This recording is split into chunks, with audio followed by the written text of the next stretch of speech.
அனைத்தையும் செய்து முடிக்கும் ஆற்றல் உள்ளவரே, நீர் நினைத்தது ஒரு நாளும் தடைபடாதையா.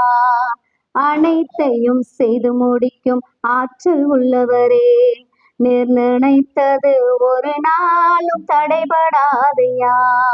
கர்த்தருடைய பரிசுத்த நாமத்திற்கு மகிமை உண்டாவதாக. இந்த நாளிலே ஆண்டவராகிய கர்த்தர் நமக்கு கொடுக்கிறதான வசனம் யோபு 42 அதிகாரம் 2 வசனம். தேவரீர் சகலத்தையும் செய்ய வல்லவர், நீர் செய்ய நினைத்தது தடைபடாது என்பதை அறிந்திருக்கிறேன். ஆமென். பிரியமானவர்களே, ஆண்டவராகிய கர்த்தர் சகலத்தையும் செய்ய வல்லமையுள்ளவர். அவர் செய்ய நினைத்தது தடைபடவே படாது.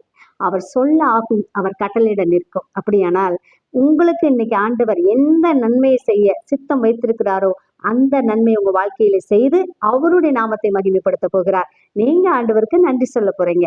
ஆண்டவராகிய கர்த்தர் நம்மை ஆசீர்வதித்து வழி நடத்துவாராக. ஆமென்.